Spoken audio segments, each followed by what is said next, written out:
सूरदास के पद के तीसरे भाग के साथ मैं फिर से एक बार आपके साथ। हमारे हरि हारिल की लकड़ी, मन क्रम वचन नंद नंदन उर, यह दृढ़ करी पकड़ी।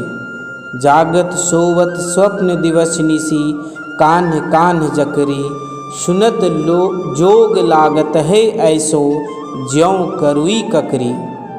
सूतो व्याधि हमको ले आए, देखी सुनी न करी। यह तो सूरति नहीं लय सौंपो, जिनके मन चकरी।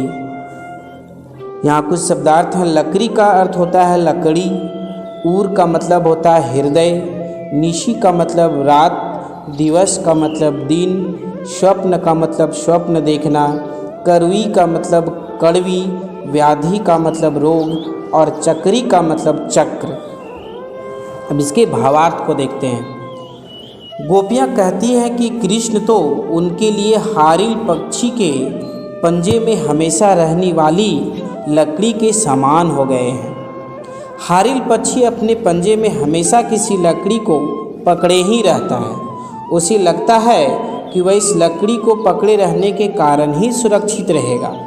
उसी तरह गोपियों ने भी नंद के नंदन यानी कृष्ण को अपने हृदय से लगाकर रखा हुआ है। गोपियाँ कहती हैं कि वे सभी जागते सोते सपने में दिन रात केवल कान्हा कान्हा की रट लगाए रहती हैं। अपनी मानसिक स्थिति को स्पष्ट करने के बाद गोपियाँ उद्धव से कहती हैं कि कृष्ण के प्रेम की बातों की जगह आपकी योग की बातों में हमें कोई रस नहीं मिल रहा है, हमें कोई सुख नहीं मिल रहा है। आपकी योग की बातें हमें कड़वी ककड़ी के समान लग रही है। यह हमारे मन को खिन्न कर दे रहा है।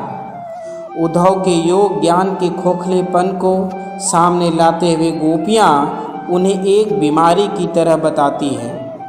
अपने आप को कृष्ण के एकनिष्ठ प्रेम रस में डूबी हुई सिद्ध करते हुए गोपियाँ योग ज्ञान को अपने लिए अनजाना बताती हैं। अंत में गोपियाँ कहती हैं कि उन्होंने न तो कभी योग को देखा है, न ही कभी उसके बारे में सुना है और न ही कभी उन्होंने योग किया है। गोपियाँ कहती हैं कि हे उद्धव, अपने उपदेश उन्हें दो जिनका मन कभी स्थिर नहीं रहता। गोपियों का मन तो कृष्ण के प्रेम में हमेशा ही एक निष्ठ रहा है। अब इसकी हम लोग पंक्ति दर पंक्ति देखते हैं कि इसमें क्या बताया गया है। हमारो हरि हारिल की लकड़ी, हमारे जो हरि हैं, हमारे जो भगवान हैं, वो हारिल की लकड़ी हैं। हारिल की लकड़ी, हारिल एक पक्षी है जो अपने पंजे में हमेशा लकड़ी लिए हुए रहती है, क्योंकि वो सोचती है इसी लकड़ी के कारण हम सुरक्षित रहेंगे। तो उसी तरह गोपियाँ कहती है कि हमारे जो हरि हैं वो हारिल की लकड़ी हैं। मन कर्म वचन नंद नंदन उर, यह दृढ़ करी पकड़ी। हम लोग मन से, क्रम से, वचन से नंद के नंदन, उर का मतलब होता है उनका बेटा, नंद के नंदन के लिए हैं। हम लोग मन क्रम वचन तीनों से नंद के नंदन के लिए हैं, यानी कि नंद पुत्र श्री कृष्ण के लिए हैं। और ये हम लोग दृढ़ कर ली, यह दृढ़ करी पकड़ी, यह हम लोगों ने दृढ़ कर लिया है। जागत सोवत स्वप्न दिवस निसी, जागते सोते सपने में दिन हो रात हो, कान्ह कान्ह जकरी, कान्हा कान्हा की रट लगाए हुए रहती हूँ। जकरी का अर्थ यहाँ पे है रट लगाए हुए रहती हूँ। सुनत जोग लागत है ऐसो, ज्यों करुई ककरी। आपकी ये जोग की बातें को सुन करके ऐसा लगता है जैसे किसी ने कड़वी ककरी को मुंह में डाल दिया हो। सूतो व्याधि हमको ले आए, देखी सुनी न करी। इसमें गोपियाँ कहती हैं कि सूतो व्याधि हमको ले आए, आप लोग जो ये बातें कर रहे हैं योग की बातें हमारे लिए, ऐसे देखी सुनी न करी। न ही कभी ऐसी बीमारी हमें हुई है, न ही मैंने ऐसे योग कभी किया है। सूतो व्याधि हमको ले आए, मतलब हमारे लिए एक ऐसी बीमारी आप ले आए, न कभी ऐसी बीमारी सुनी है, न ऐसी बीमारी हुई है। यानी कि जो उद्धव योग का संदेश दे रहे हैं उनके बारे में योग गोपियाँ कहती हैं कि नहीं मैंने कभी योग किया है, नहीं कभी मैंने योग सुना है, न कभी मैंने योग ऐसा देखा है।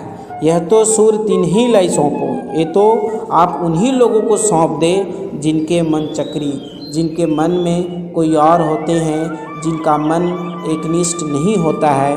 हमारा मन तो श्री कृष्ण भगवान के लिए एक निष्ठ है। अब इसका काव्य सौंदर्य हम लोग देख लेते हैं। इसमें